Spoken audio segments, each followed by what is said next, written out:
अस्सलामु अलैकुम वरहमतुल्लाहि वबरकातुहू। प्यारे दोस्तों कैसे हैं आप सब। उम्मीद करते हैं कि माशाअल्लाह बहुत अच्छे होंगे और मज़े में होंगे। दोस्तों अपना ख्याल रखें और दुआओं में याद रखें।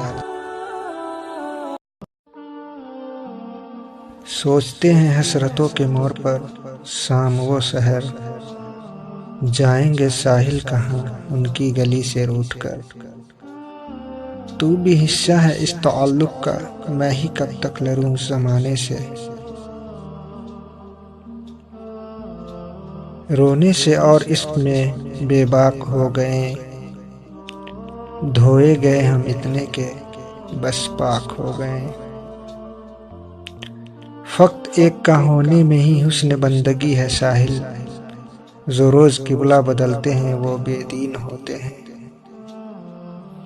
उसकी बाहों में सोने का अब तक शौक है मुझको, मोहब्बत में उजर कर भी मेरी आदत नहीं बदली।